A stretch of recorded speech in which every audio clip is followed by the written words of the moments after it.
problemas que me vem à mente dentro do falado na aula é este. Qual a natureza das proposições filosóficas? Não são proposições descritivas, como as das ciências naturais. Se é descritiva de outra forma, eu não sei. E nem a pura metáfora poética. O que é, então, uma forma poética para apontar realidades suprassensíveis? A resposta é muito simples. A filosofia não é um discurso.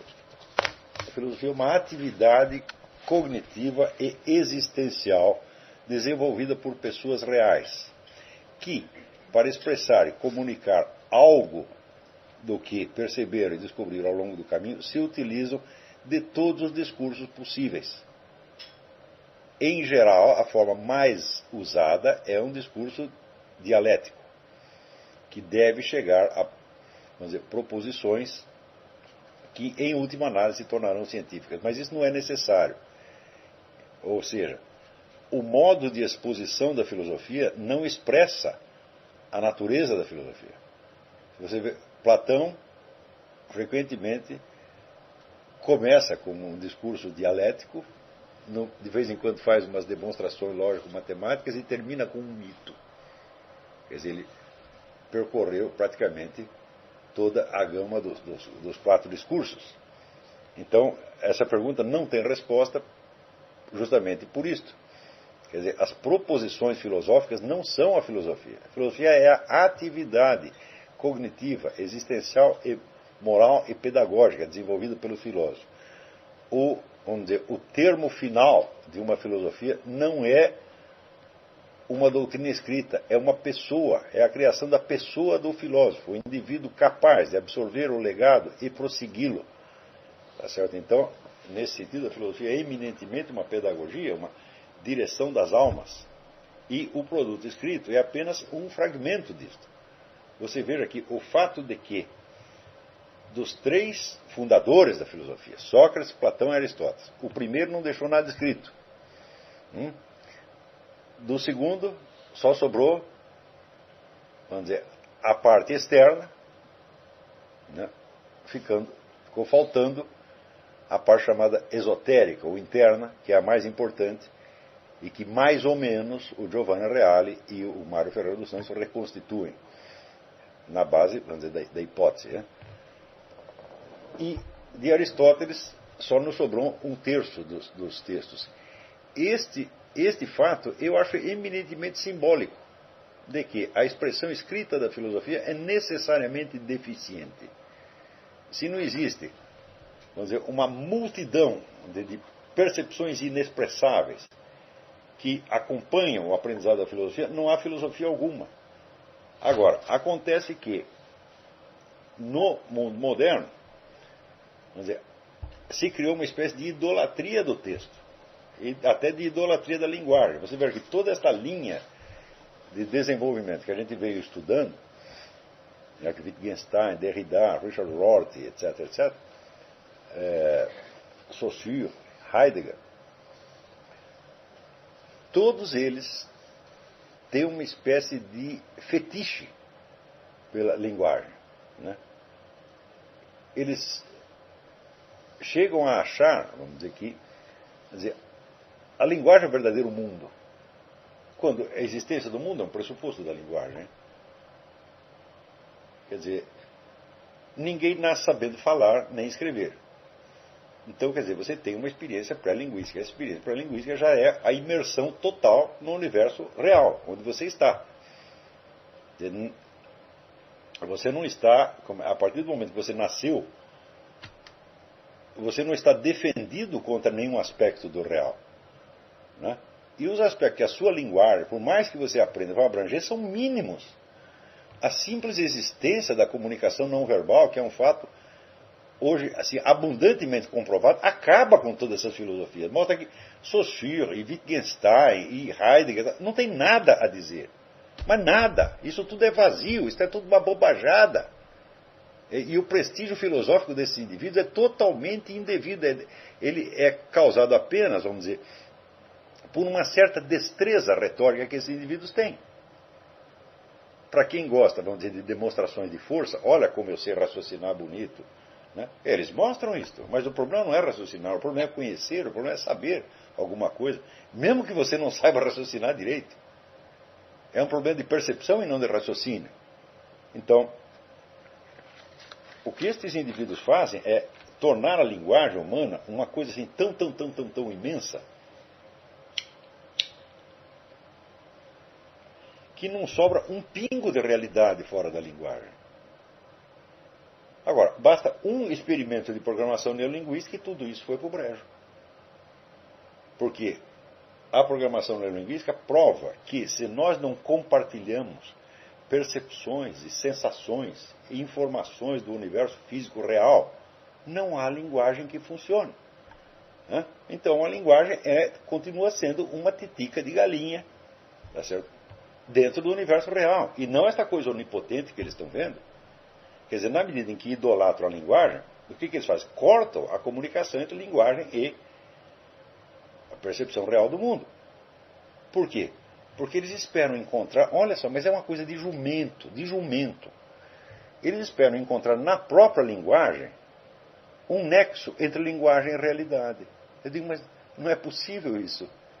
Esse nexo não se dá dentro da linguagem. Ele se dá dentro do mundo real.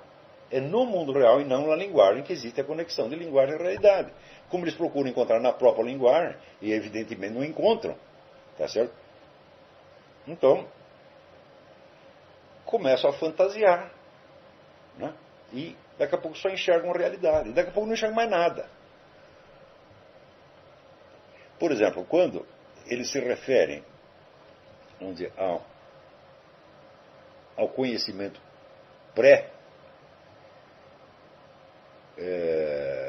pré-científico, pré-filosófico, eles sempre dizem que se constitui de um senso comum. E o senso comum é uma herança cultural. Então, como herança cultural, meu Deus do céu? Quer dizer, você acha assim, o bebê nasceu, a primeira coisa que ele está recebendo ali é uma herança cultural? E a primeira respirada que o sujeito dá é uma herança cultural? Ou é a presença maciça de uma realidade física? Quer dizer, como é possível? Quer dizer, é claro que do senso comum, quer dizer, do que aquilo tudo que as pessoas percebem sem poder expressar, existem muitos elementos que são de origem cultural, mas ele só vem entrando de pouquinho. A absorção da herança cultural pressupõe, primeiro, o aprendizado da linguagem, que não é instantâneo, que leva anos. Não é isso? E que não poderia se desenrolar sem, vamos dizer, a presença física dos sinais. Quer dizer, como é que as palavras chegam a você? Chegam através do ar, são vibrações sonoras, meu Deus do céu. Quer dizer, isso é uma presença física. E só aos poucos aquelas presenças físicas, serão usadas como sinais de outras coisas. Mas é claro que essas outras coisas não estão nem dentro dos sinais e nem dentro do sistema total da linguagem. Eu já dei um exemplo. Você entra no supermercado e pede uma salsicha. Então, como é possível, linguisticamente, tornar presente uma salsicha? De acordo com o Saussure, o sentido de uma palavra é apenas a diferença entre ela e todas as outras. Eu digo, mas isso é suficiente para que uma palavra possa significar algo para alguma pessoa real? Eu falo, não, é necessário que haja um objeto. Outra coisa, esses camaradas são tão loucos, todos eles, que eles acreditam que a linguagem cria a presença do objeto. Quando a presença desse objeto é a condição sine qua non para que se possa falar dele. Então, Santo Agostinho ainda tem razão, ele diz que ele aprendeu a linguagem aprendendo primeiro os nomes das coisas. E as relações entre palavras ele aprende depois. Agora, se ele não tivesse a capacidade de articular, de relacionar objetos entre si, como ele poderia relacionar as palavras que os designam? Por exemplo, se o indivíduo não tem a sensação física do em cima e embaixo, como é que ele pode aprender a palavra sobre? Ele não pode. Ele tem que ter experiência do em cima e embaixo, experiência pré-linguística disso, senão não vai aprender jamais. Agora, métodos de educação baseados nessas loucuras todas foram implantados já no mundo inteiro e estão imbecilizando a humanidade. E quando você pelos frutos conhecereis, fala, bom, o que você consegue fazer é imbecilizar os seus leitores. E cada nova fornada de filósofo que vem cada vez mais imbecil. Eu digo para você, olha, sinceramente, 80% da filosofia de Heidegger é imbecilidade, é estupidez. É coisa que não faz sentido nenhum. É assim, é uma mente presa nos seus próprios pensamentos, incapaz de julgar criticamente os pensamentos à luz da sua própria experiência mais banal. Não é capaz de fazer isso. Nenhum desses. Então, eles dizem coisas que só valem. Veja, quando Wittgenstein inventou a teoria dos jogos de linguagem, é por quê? Porque ele próprio estava praticando um jogo de linguagem e nada mais do que isso. Agora, como é possível que um jogo de linguagem corresponda de algum modo a alguma conduta física humana? Por exemplo, você está aqui, tem um exército e o sujeito que está comandando aquela tropa, aquele batalhão e tal, ele manda atacar ou manda recuar. E os caras fazem exatamente isto. É claro, isso é um jogo de linguagem? Eu digo, mas se é apenas um jogo de linguagem, por que as pessoas agem em função daquilo? Se é somente um jogo de linguagem. Se você considerar somente as palavras e o correspondente delas no pensamento humano, será um jogo de linguagem, evidentemente. Mas acontece que a correspondência não para no pensamento humano. Ela se prolonga em ações reais. Ações reais da qual pode depender a vida e a morte do sujeito. Então, se a palavra atacar ou recuar não correspondesse a nada fora do jogo de linguagem, seria impossível obedecer à ordem. O jogo de linguagem se esgotaria em si mesmo.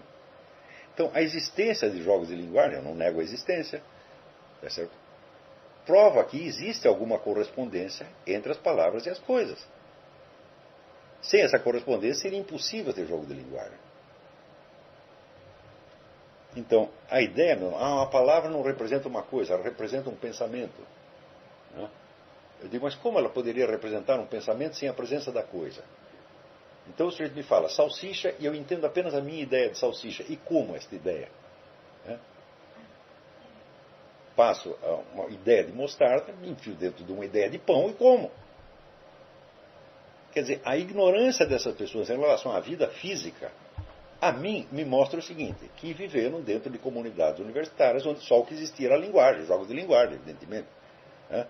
Porque as pessoas não estão lá para bater umas nas outras, para competir fisicamente, para construir uma casa. Eles estão lá só falando, e vivendo disso o tempo todo. Agora, quando você pega um desses sujeitos e joga numa frente de batalha, que nem aconteceu com Franz Rosenzweig, ele pergunta, agora para que me serve toda aquela filosofia que eu aprendi na universidade? Aquilo tudo é um blá blá blá. E ele vê, os filósofos não disseram nada, mas Moisés disse alguma coisa, pô.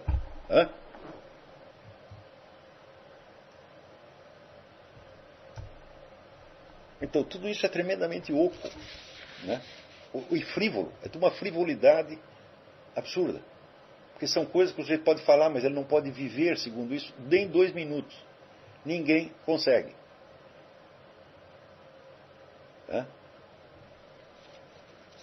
Então, começa com a paralaxe cognitiva e termina, vamos dizer, no caos semântico total. Da total destruição da linguagem humana. Quer dizer, tanto idolatram a linguagem que acabam com ela.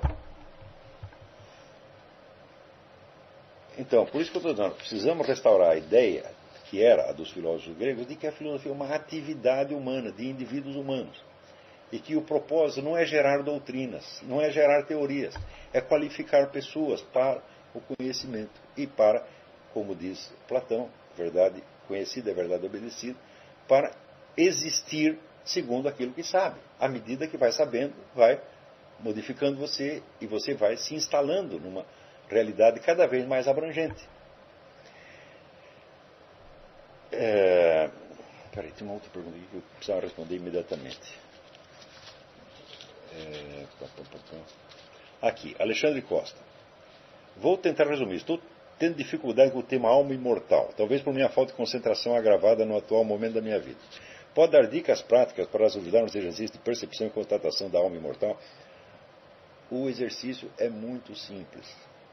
Por baixo de todo o fluxo de pensamentos e sensações e recordações que você tem, existe um sentimento do eu. O sentimento de que você é você, de que você existe. Este sentimento, ele é o mesmo desde que você nasceu até agora. Se você se lembrar, quando você era menininho, você sentia isso e agora você sente exatamente a mesma coisa. Isso está por baixo dos sentimentos. Como é que se diz? É como se fosse, vamos dizer, um movimento permanente e calmo que está por baixo de toda a agitação e mutação dos sentimentos. Se não existisse este fundo de identidade, tá certo? Os seus pensamentos comeriam a sua identidade e você teria apenas estados. Mas você não podia saber que você tem estados, porque quando aparece um novo estado mental, ele apaga o anterior. E você não sabe que você é o mesmo. Quando Descartes diz o famoso penso, logo existo, ele fez um trânsito. Ele diz que aquele que está pensando é o mesmo que existe. Então, de fato é. Eles são o mesmo num momento atomístico do tempo. Mas enquanto ele está pensando isso, penso, logo existo, este eu continua o mesmo. Então, eu não tenho como outra maneira de descrever, senão dizer que é um sentimento que você tem. Só que este sentimento é o que unifica tudo o que você pensa, sente, concebe, imagina, recorda, etc, etc, etc. E é este eu, exatamente este, que no estado de morte clínica sobrevive, pervive. E sente, e sabe, e entende. Aliás, até mais do que entende agora. Então é só você lembrar disso aí. Você deixa os pensamentos continuarem fluindo e lembre-se de você mesmo e sinta isto. Sinta este fundo permanente que tem. E isto também responde a outra pergunta, que é... Xavier Peixoto. Podia comentar a frase: conhece-te a ti mesmo e conhecerás teu Senhor. É isto. A hora que você entender que você é esta identidade permanente que abrange e transcende o seu ser físico, a experiência seguinte é você perceber que este eu que existe, que transcende a sua existência física, que não termina, não tem fundamento. Ele não é capaz de se criar a si mesmo. Ele não tem uma razão suficiente para existir. E ele está sendo mantido na existência por algo que o deseja. É uma vontade. Você vai sentir isso muito claramente. Algo quer que eu exista. E quer que eu exista eternamente. Este é algo que a gente chama de Deus. Mas não adianta você querer passar para a segunda etapa, que é a etapa da falta de fundamento, sem ter tido a primeira. Então, o sujeito ele não pode saber nada de Deus se ele não sabe que ele é imortal. Não dá para saber. Como diz Miguel de Unamuno, se eu não fosse imortal, para que Deus? E mais ainda, para que o sacrifício do Cristo? Tudo perderia o sentido. Por isso que eu digo, a mensagem central não é do pecado, não é da redenção. Não, a mensagem central é: vós sois deuses. E por que vós sois deuses? E estáis entrando nesta confusão dos diabos, é que Jesus Cristo veio aqui para fazer a redenção. Senão não tinha o que redimir, meu Deus do céu. Então, primeiro tomar consciência do eu. As pessoas não têm essa... A maior parte das pessoas não tem, deixa passar. Quer dizer, ela tem no fundo, tem de forma inconsciente, porque se não tivesse isso, então ela perderia totalmente a unidade das suas percepções. Mas as pessoas perdem só parcialmente. Por exemplo, eu muitas vezes fiquei... Olha, eu, por inúmeras circunstâncias, e também por curiosidade minha, eu sei a vida de muitas pessoas. Eu li uma infinidade de biografias, ouvi muitas narrações de pessoas, né, e mais ouvi pessoas contando as suas vidas do que contei a minha.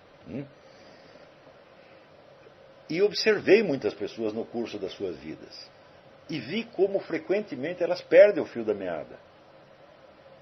Elas começam aqui querendo uma coisa e depois de repente mudou. E não sabe por que mudou. E isto cria, vamos dizer, uma contradição interna.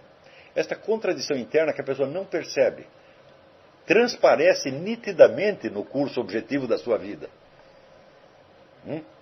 E a gente vê, aqui você fez isso, ali você escolheu essa, você fez essa escolha, essa, e, como diz aquele, né, conjunto de rock brasileiro, aquilo deu nisso. Né? Então, as pessoas muitas vezes perdem, mas quando elas perdem, existe um desconforto interno, que elas podem projetar em mil e uma causas externas, mas um desconforto que só passa quando a pessoa recorda o caminho percorrido e consegue emendá-lo e perceber a coerência da sua vida, de novo, tá certo? Claro que tendo que fazer mil arranjos a cada vez e se rearticular. Então, contar a história do eu é a base da saúde mental, contar para você mesmo sinceramente a história do eu. Agora, aí você já tem uma espécie de miniatura do senso de imortalidade. Porque você só é capaz de contar com sinceridade a história do eu perante o observador onisciente. Enquanto você conta para pessoas ou para plateias humanas, você pode contar um pedaço para uma parte ou um pedaço para outra. Aliás, nós fazemos isso necessariamente.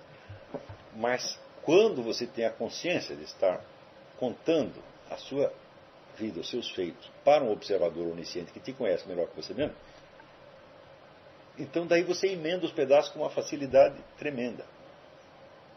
Desde que você queira realmente emendar os pedaços. Agora, se você quer se esconder de você mesmo, então daí se torna uma operação dolorosa. Quer dizer, a confissão interior se torna uma coisa dolorosa. Mas depois que você entendeu como é que funciona a coisa, se torna um negócio maravilhoso. Porque é automaticamente libertador.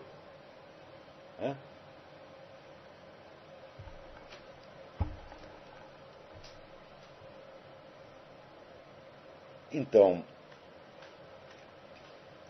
também aqui, uma pergunta que está relacionada a isso. Geraldo Magela de Oliveira Júnior pergunta: o senhor poderia me dar uma luz a respeito do que é um fato?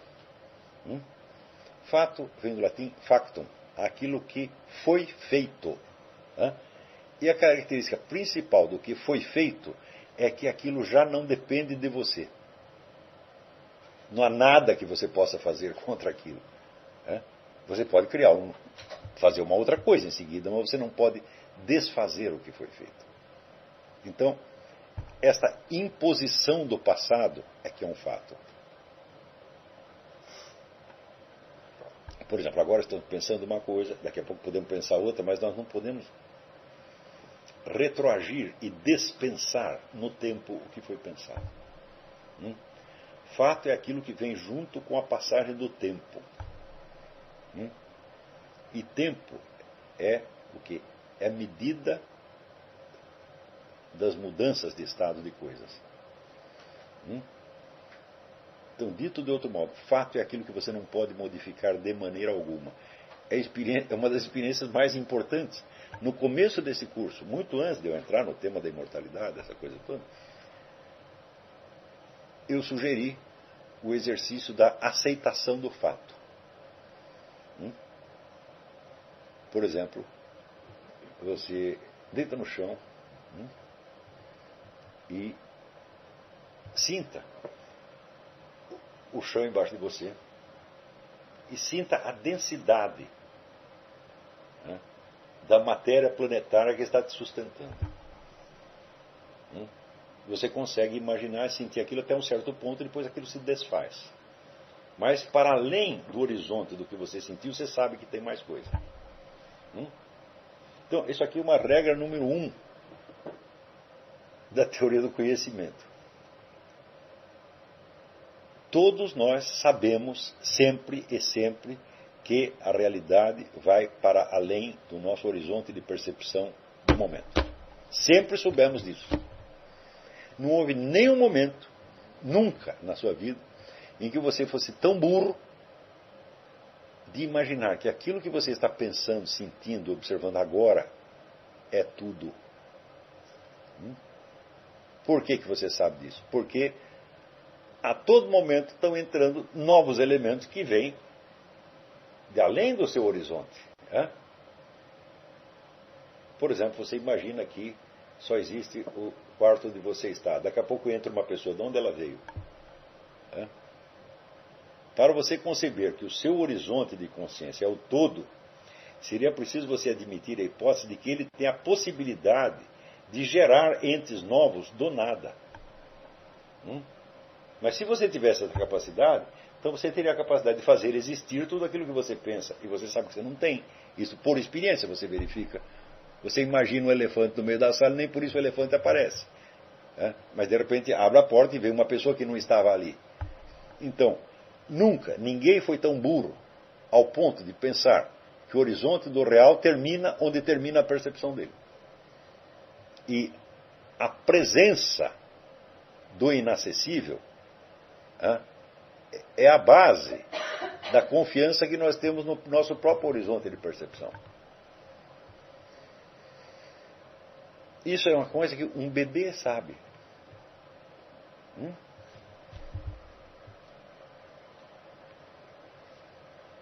Por exemplo, se um bebê acha que toda vez que a sua mãe não está perto dele, ela cessou de existir, ele entraria em terror, pânico. Mas ele não entra. Às vezes ele está lá sozinho e fica quietinho.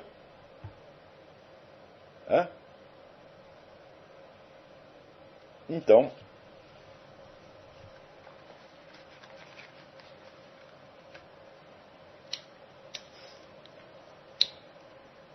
o método, vamos dizer, da aceitação e da confissão de realidade,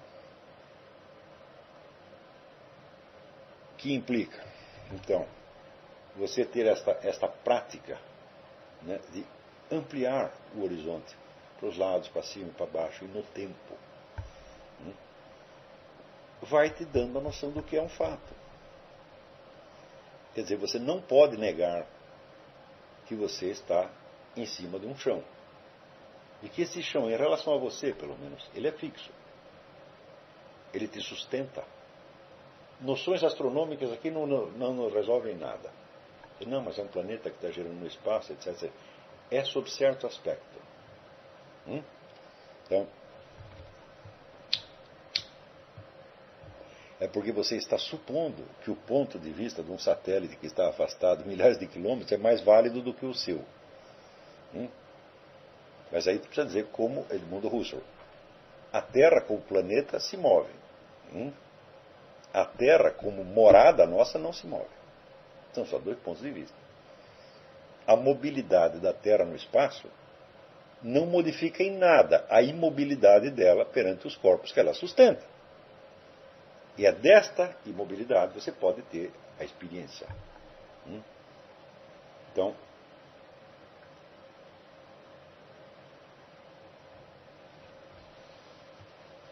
foi um método que eu chamei, vamos dizer, a contemplação amorosa, onde você não apenas você aceita o fato, mas você quer que ele seja do jeito que ele é. Você deixa que ele fale, você deixa que ele se apresente.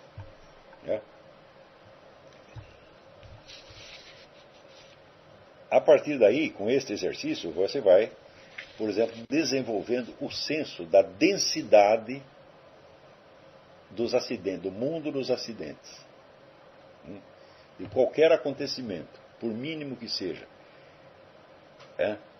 para ele existir, ele supõe uma quantidade ilimitada de acidentes. Ou seja, aquilo que você pensa sobre o fato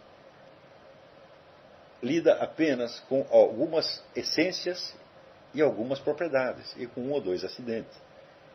Mas quando você para examinar, você vê que por trás disso existem milhares de fatores acidentais que, se não estivesse ali, o fato não sucederia. É? Você não precisa fazer um esforço para imaginar esses aspectos.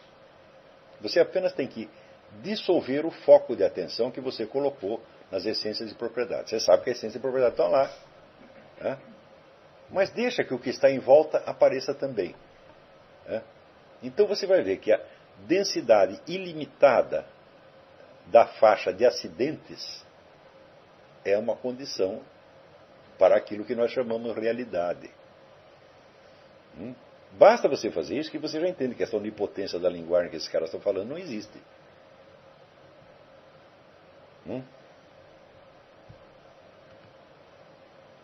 Então, este foi um dos primeiros exercícios que eu passei aqui.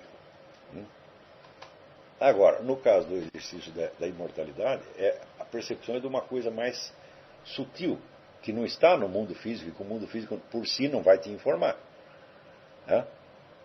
É uma tomada de consciência da sua presença como consciência. E,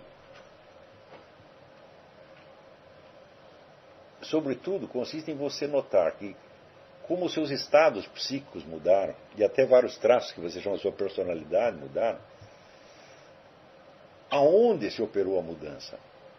Por que uma substância se chama substância? Porque aquilo que está embaixo, substare. Então, aquilo que está embaixo das mudanças é você. Então, assim que você toma consciência desta permanência do verdadeiro eu por baixo de milhares de pseudo